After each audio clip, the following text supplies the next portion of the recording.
ഈ police സ്ട്രൈക്കേഴ്സിനെ party ഓഫീസിന് മുന്നിൽ നിന്ന് മാറ്റും എന്ന കാര്യമാണ്. പ്രതികളെ പാർട്ടി നേതാക്കൾ പോലീസ് സ്റ്റേഷനിൽ ഹാജരാക്കും എന്ന വാർത്തയാണ് ഇപ്പോൾ വരുന്നത്. തിരുവനന്തപുരത്ത് നിന്ന് ഷഫീദ് റാവുത്തറാണ് ഈ വാർത്ത റിപ്പോർട്ട് ചെയ്യുന്നത്. പ്രതികളെ പോലീസ് സ്റ്റേഷനിൽ ഹാജരാക്കും എന്ന നിലയിൽ ജോൺ ബ്രിട്ടാസ് MP സംസാരിക്കുന്നുണ്ട്.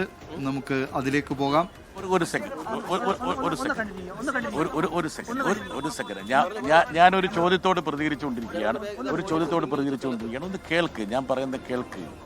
അതായത് രാവിലെ മുതൽ ഞാനിവിടെയുണ്ട്. ഒരു തരത്തിലുള്ളൊരു സംഘർഷമോ പ്രകോപനമോ ഉണ്ടാകാതിരിക്കാൻ വേണ്ടിയിട്ടുള്ള നിലപാടാണ് CPM-ന്റെ നേതാക്കന്മാർ സ്വീകരിച്ചത്. അതുകൊണ്ട് തന്നെ വളരെ ജനാധിപത്യപരമായ രീതിയിൽ സമാധാനത്തോടെയുള്ള ഒരു പ്രതിഷേധമാണ് നടന്നത്. പിന്നീട് വളരെ അതിവൈകാരികമായിട്ട് സ്വാഭാവികമായിട്ട് രംഗം മാറും. ആ മാറിയ സമയത്തും നേതാക്കന്മാര് യഥാർത്ഥത്തിൽ അണികളെ അതിൽ നിന്ന് പിന്തിരിപ്പിക്കാൻ വേണ്ടിയാണ് ശ്രമിച്ചത്. ഇനി ഒറ്റപ്പെട്ട രീതിയിൽ ചില പ്രകോപനങ്ങൾ ചില ആൾക്കാരുടെ അടുത്തുണ്ടെങ്കിൽ ആ കുറ്റകൃത്യം ചെയ്തവർക്കെതിരെ നടപടി എടുക്കണമെന്ന് തന്നെയാണ് ഞങ്ങളുടെ അഭിപ്രായം. അല്ലാതെ അവരെ മുഴുവൻ വിട്ടയക്കണം ഞങ്ങൾ പറഞ്ഞിട്ടില്ല. മറിച്ച് അതിന്റെ പേരിൽ പറയട്ടെ, ഞാൻ ഒരു സെക്കൻഡ് അല്ല, ഞാനൊരു അതായത് ഇതിപ്പോൾ നിങ്ങൾ ചോദ്യങ്ങളാണോ ചോദിക്കുന്നത്, അതെയോ നിങ്ങൾ ഉത്തരങ്ങൾ പറഞ്ഞിട്ട് എന്നെ കൊണ്ട് എന്തെങ്കിലും അതിന് അടിവരയിടിപ്പിക്കാനാണോ? നമ്മളൊരു കാര്യം നിങ്ങൾക്ക് ചോദിക്കാനുള്ള ചോദിക്കുക, ഞാൻ മറുപടി പറയും, അതല്ല രീതി. പിന്നെ നിങ്ങളുടെ ചാനലിന് വേണ്ടിയിട്ട് എന്തെങ്കിലും പ്രത്യേകിച്ച് ഉള്ളടക്കം ഉണ്ടാക്കാൻ വേണ്ടിയിട്ടാണ് എങ്കിൽ ഞാൻ മാറി നിന്ന് തരാം, നമുക്ക് ഒരുമിച്ച് സംസാരിക്കാം. പോലീസ് ഉദ്യോഗസ്ഥന്മാരോട് ഞങ്ങൾ പറഞ്ഞിട്ടുണ്ട്, അതായത് ഒരു പ്രകോപനവും ഉണ്ടാകാൻ പാടില്ല, പാർട്ടി ഓഫീസിലേക്ക് കയറി ഒരു സീൻ ഉണ്ടാകാൻ പാടില്ല. മാത്രമല്ല അവർക്ക് തന്നെ കൃത്യമായിട്ട് ബോധ്യമുള്ള കാര്യമാണ്, ഇവിടെ ഉണ്ടായിരുന്ന എല്ലാ നേതാക്കളും സമാധാനപരമായൊരു പ്രതിഷേധമാണ് ഞങ്ങൾ ആഗ്രഹിച്ചതെന്നും സംയമനം പാലിക്കാൻ വേണ്ടിയാണ് ശ്രമിച്ചതെന്നും അണികളെയൊക്കെ ശാന്തരാക്കാൻ വേണ്ടിയാണ് ശ്രമിച്ചതെന്നും അവർക്ക് കൃത്യമായ ബോധ്യമുണ്ട്. ഞങ്ങൾ രാവിലെ വന്ന സമയത്ത് ഇവിടെ പോലീസിൻ്റെ എണ്ണം എത്രയായിരുന്നു? വളരെ ചെറുതല്ലേ? ഞങ്ങൾക്ക് വേണമെങ്കിൽ ഇറച്ചി കയറിയിട്ട് വേണമെങ്കിൽ തടസ്സപ്പെടുത്തിക്കൂടായിരുന്നോ? നിങ്ങളൊക്കെ ഉണ്ടായിരുന്നല്ലേ? എന്തെങ്കിലും തരത്തിലുള്ള തടസ്സപ്പെടുത്തലുകൾ നടത്തിയോ? അവിടെ വൈകാരികമായ ചില മുഹൂർത്തം വന്നു എന്നുള്ള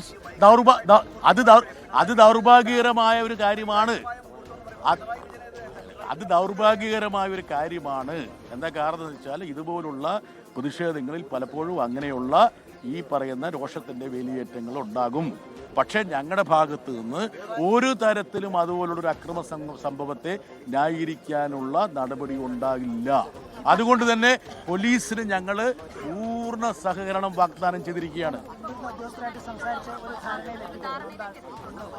പോലീസ് ഉദ്യോഗസ്ഥന്മാരോട് ഞങ്ങൾ ഈ കാര്യങ്ങളെല്ലാം പറഞ്ഞു. അതായത് നിങ്ങളുടെ ഭാഗത്ത് തെളിവുണ്ട്, മാത്രമല്ല നമ്മുടെയൊക്കെ ക്യാമറകളിലും നമ്മുടെ ടെലിവിഷൻ ക്യാമറകളിലൊക്കെ ഈ സംഭവങ്ങളെല്ലാം പൂർണ്ണമായി പതിഞ്ഞിട്ടുണ്ട്. അതുകൊണ്ട് തന്നെ ആരാണ് നിയമവിരുദ്ധമായിട്ട് അല്ലെങ്കിൽ നിയമലംഘനം നടത്തിയത് അവരുടെ മുഖങ്ങളുണ്ട്, അവരുടെ എല്ലാ വിവരങ്ങളും ഉണ്ട്. അതനുസരിച്ച് നമുക്ക് നടപടിയിലേക്ക് മുമ്പോട്ട് പോകാം. അതിനോട് സഹകരിക്കാൻ ഞങ്ങൾ തയ്യാറാണ്. ഇനി അഥവാ ഇന്നൊരു വ്യക്തി ഇങ്ങനെ കാറിൻ്റെ മുകളിൽ ഇടിക്കുന്നത് കണ്ടു, അപ്പോൾ ആ വ്യക്തി ആരാണെന്ന് ചോദിച്ചാൽ ആ വ്യക്തിയുടെ അഡ്രസ്സ് പോലും ഞങ്ങൾ പറഞ്ഞു കൊടുക്കാൻ തയ്യാറാണ്, ഞങ്ങൾക്കറിയാവുന്ന ആളാണെങ്കിൽ. അതല്ലെങ്കിൽ ഇന്നത്തെ സാഹചര്യത്തിൽ കണ്ടുപിടിക്കാൻ ഒരു ബുദ്ധിമുട്ടില്ലല്ലോ.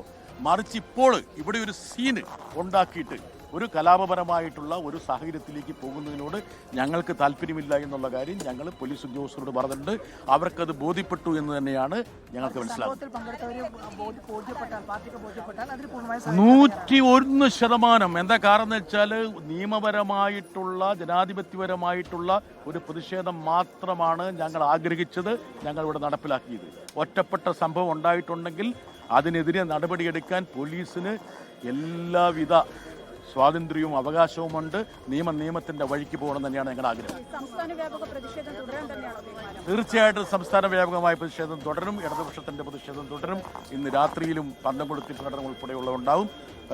ഇത് വലിയൊരു പ്രതിഷേധമായിട്ടാണ് ഇത് അലയടിക്കുന്നത്. ഏതക്രമങ്ങൾ നിങ്ങൾ കണ്ടതല്ലേ? ഞങ്ങളുടെ നേതാക്കന്മാർ മുഴുവൻ അവരെ സമാധാനിപ്പിക്കാനല്ലേ ശ്രമിച്ചത്? അല്ല, ആരെങ്കിലും ഞാനൊരു കാര്യം ചോദിച്ചോട്ടെ, ഇവിടെ ഇപ്പോൾ ഒരു ഡസനിലേറെ ഒരു സെക്കൻഡ് നിങ്ങൾ ചോദ്യങ്ങളല്ലേ ചോദിക്കേണ്ടത്? ഇപ്പൊ ജനൻ TV-ക്ക് വേണ്ടി പ്രത്യേകിച്ച് ഇതിൻ്റെ ഉള്ളടക്കം ഉണ്ടാക്കണമെങ്കിൽ ഒരു കാര്യം ചെയ്യാൻ ഞാൻ അങ്ങോട്ട് മാറി നിൽക്കാം. അതായത് നിങ്ങൾ സ്പെസിഫിക് ആയിട്ടുള്ള ചോദ്യങ്ങൾ ചോദിക്കും, ഞാൻ അങ്ങോട്ട് ഓടി വിളിക്കുന്നില്ലല്ലോ. ഞാൻ കൃത്യമായി ഞാൻ പറഞ്ഞല്ലോ ഒരു സെക്കൻഡ് ഞാൻ അതായത് ഒരു സെക്കൻഡ്, ഇന്ന് റെയ്ഡ് നടന്നത് സഖാവ് പിണറായി വിജയന്റെ വീട്ടിലാണ് സ്വാഭാവികമായിട്ട്. മാത്രമല്ല റെയ്ഡുമായി ബന്ധപ്പെട്ട് ഒരുപാട് ചോദ്യങ്ങളും ഇപ്പോൾ ഉയരുന്നുണ്ട്. എന്തിനു വേണ്ടിയായിരുന്നു ഈ റെയ്ഡ്? ആരെ തൃപ്തിപ്പെടുത്താൻ വേണ്ടിയായിരുന്നു? ആരൊക്കെയാണ് ഈ റെയ്ഡിന് പിന്നിൽ ഒത്തുകളിച്ചത്?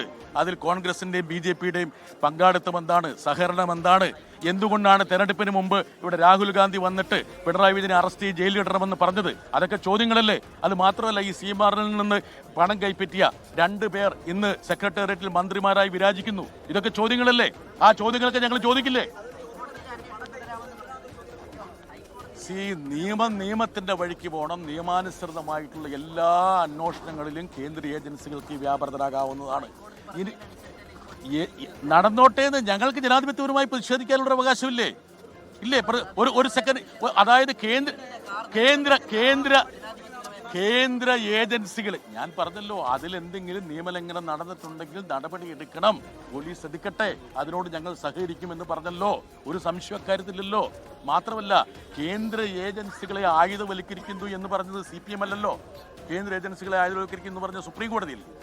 അതായത് ഇത് കൂട്ടിലെ തത്തയാണെന്ന് പറഞ്ഞത് സുപ്രീം കോടതിയിൽ. കേന്ദ്ര ഏജൻസികൾ രാഷ്ട്രീയം കളിക്കുന്നു പറഞ്ഞ് സുപ്രീം കോടതിയല്ലേ? അപ്പോൾ അങ്ങനെ സുപ്രീം കോടതി തന്നെ ഇതുപോലുള്ള അഭിപ്രായങ്ങൾ പറഞ്ഞ സ്ഥിതിക്ക് സ്വാഭാവികമായിട്ടും ഒരു പ്രതിഷേധിക്കാനുള്ള അവകാശം പ്രതിപക്ഷ പാർട്ടികൾക്കില്ലേ? ഡൽഹി പ്രതിഷേധിച്ചില്ല. ഇപ്പോൾ രാഹുൽ ഗാന്ധിനെ ചോദ്യം ചെയ്യാൻ വിളിച്ചപ്പോൾ കോൺഗ്രസിന്റെ പ്രവർത്തകർ ED ഓഫീസിലേക്ക് മാർച്ച് ചെയ്തില്ല. എത്ര പ്രതിഷേധം അവിടെ നടന്നു? അപ്പോൾ പ്രതിഷേധം എന്ന് പറയുന്നത് ഇത് ആദ്യമായിട്ട് സംഭവിക്കുന്നതാണ്, എല്ലാ കാലത്തും സംഭവിക്കുന്നുണ്ട്. ആ പ്രതിഷേധം സമാധാനപരമായിരിക്കണം.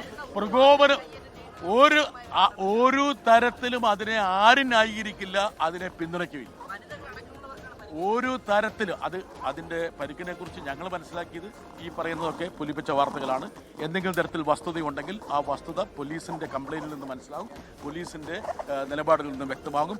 അതുമായി ബന്ധപ്പെട്ടിട്ട് എന്ത് നടപടികളും പോലീസ് സ്വീകരിച്ചാൽ അതിനോട് ഞങ്ങൾ പൂർണ്ണ സഹകരണം പ്രഖ്യാപിച്ചിരിക്കുകയാണ്.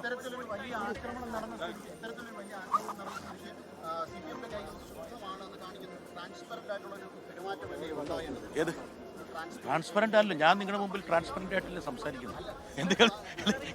CPM നേതാവും രാജ്യസഭാംഗവുമായ ജോൺ ബ്രിട്ടാസ് മാധ്യമപ്രവർത്തകരോട് സംസാരിക്കുകയായിരുന്നു തിരുവനന്തപുരത്തെ CPM പാളയം ഏരിയ കമ്മിറ്റി ഓഫീസിന് മുന്നിലാണ് ജോൺ ബ്രിട്ടാസ് ഉള്ളത്. അവിടെ ഇപ്പോൾ കനത്ത പോലീസ് സന്നാഹമാണുള്ളത്. അതേസമയം തന്നെ ഈ കേസിൽപ്പെട്ട എൻഫോഴ്സ്മെന്റ് ഡയറക്ടറേറ്റ് ഉദ്യോഗസ്ഥരുടെ വാഹനങ്ങൾ തകർത്ത കേസിലെ പ്രതികളായ 10 പേർ ആ പാർട്ടി ഓഫീസിലുണ്ട് എന്ന നിലപാടിലാണ് പോലീസ് ഉള്ളത്. അവർ ഈ പ്രതികളെ പിടികൂടിയേ പോകൂ എന്ന നിലപാടിലാണ് ഇപ്പോഴുള്ളത്. അതേസമയം പ്രതികളെ ഹാജരാക്കാം എന്ന നിർദ്ദേശം ഇപ്പോൾ CPM നേതാക്കളുടെ ഭാഗത്ത് നിന്ന് വന്നതായി സൂചനകളുണ്ട്. ഏതായാലും ഇതുമായി ബന്ധപ്പെട്ട് ഇപ്പോഴും അവിടെ സംഘർഷഭരിതമായ അന്തരീക്ഷം തന്നെയാണ് നിലനിൽക്കുന്നത്.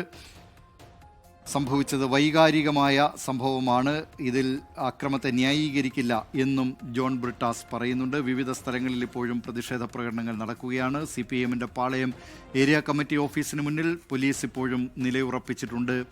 അവർ ഈ പ്രതികളെ പിടികൂടിയേ പോകൂ എന്ന നിലപാടിലേക്ക് എത്തുന്നു. അതിനിടെ കേന്ദ്ര ആഭ്യന്തര മന്ത്രാലയം ഈ വിഷയത്തിൽ സംസ്ഥാനത്തോട് റിപ്പോർട്ട് തേടിയിട്ടുണ്ട്.